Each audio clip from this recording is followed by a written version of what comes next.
ولا زده کړې مو نه دي کړي، زده کړې له دغه دی چې جنګ و انقلاب و. قوم دا چې مټې ولغې خپل وطن په خپله جوړ کړي په خپلو مټو چې دلته کور زمینه ته پیدا شي ورګله دغه خلک چې دغسې کې مصروف شي د هغې ور وګرځي وایي د نیمې شپې سندرې خوند کړي او د نیمې شپې سندرې خوند کړي څوک به مین وي چا به یار بایللی وي. په راتلونکي کې غواړم چې د سیول انجینري پوهنځی ووایم او خپل هېوادوالو ته خدمت وکړم. بهتره معلومه دا په اوس وخت کې ټول زده کوونکي بې شوقه دي، وایي چې موږ ته درس خوند نه راکوي. هغو ته مې پیغام دا ده چې خپل ځانونه دننه هیلې کوي، خپل درسونو ته د ادامه ورکړي. السلام علیکم ګرانو دوستانو، په دې هیله یم چې ټول به راته روغ جوړ خوښ او خوشحاله او د صحت پر کالو کې به نغښتي واوسئ. د تیر په څېر یو ځل بیا د څمکنیو ولسوالۍ مختلفو ساحو یا سیمو ته مې تشریف راوړی و او د معمول په څېر دا ورته د څمکنیو ولسوالۍ بابوخیلو میندنیو څخه مې لیدنه وکړله او د همدې سیمو له اوسېدونکو سره له مشرانو ځوانانو او یو څه کوچنیو ماشومانو سره مې خړ اړخیزې خبرې وکړلې او د همدې سیمو مختلف کلیپونه مختلفې منظرې مې له تاسو سره شریکې کړې. نو ملتیا مو وکړئ.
څمکنیو ولسوالۍ میندنیو کلي ته مې تشریف راوړی ده.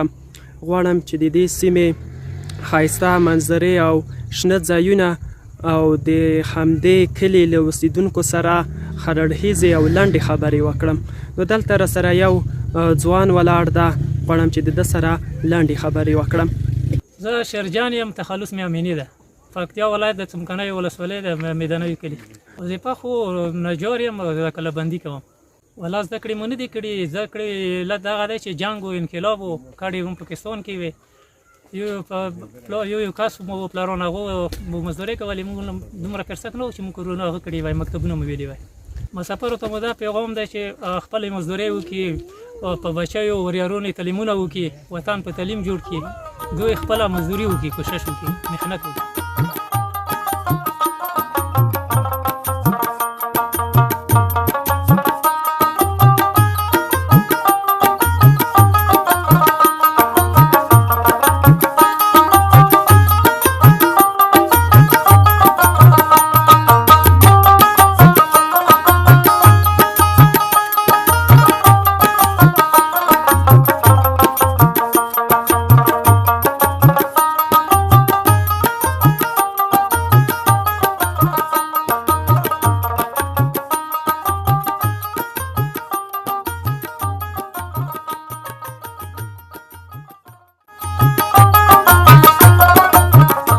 زما نوم عبدالاحد دی، د محمد د جمنور زوی یم.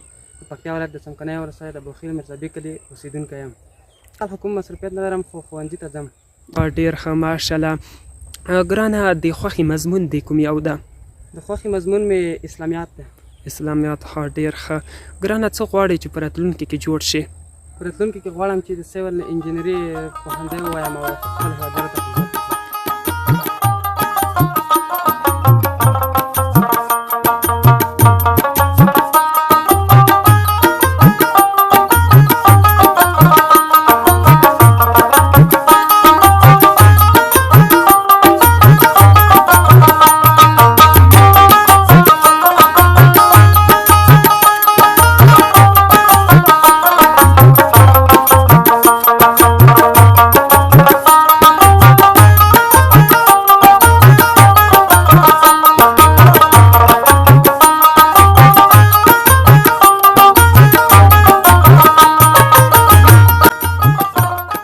وعلیکم سلام. زه زړی ګل د بوخیل اوسېدونکی میرزابې کلي. سپین ږیري اوس دومره دا زمیندارۍ دی پټۍ مټۍ یا د سړیتوب چېرته ورګوله منډه تړله وکړو نور دغه د زمیندارۍ په کور کې مصروف شوي یو دغه کور کوو د زمیندارۍ. موږ د خپلو د هغه لپاره دا پیغام ده چې مټې ولغې خپل وطن په خپله جوړ کړي په خپلو مټو نه د چا په بل مټو. راغله په دغه کې چې د ځوانان چې تعلیم وکړي مقصد دا د خارج ملکونو په جتیو په باد وروزو په دغه نه منې شي دلته کار زمینه ورته پیدا شي ورګوله دا خلک چې دغه کې مصروف شي خارج نه باسه ورګوله ویلې په جتۍ کې ویلې په غرقي کې په سمندرو کې خپل موږ په داس سمندرو کې ولل خپل موږ د خلک غر شوي دي افغانان په دلته یو کور زمینه ورته قربان شي ټول دلته مصروف شي مټې زده غړي ورګوله نو دا خلک په دغه کې چې وطني او دلته نشي بل ځای کې نه کوي.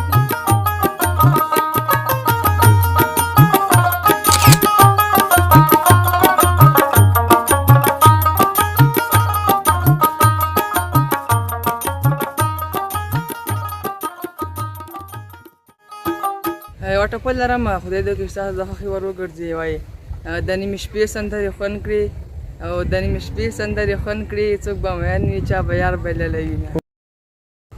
بسم الله الرحمن الرحیم.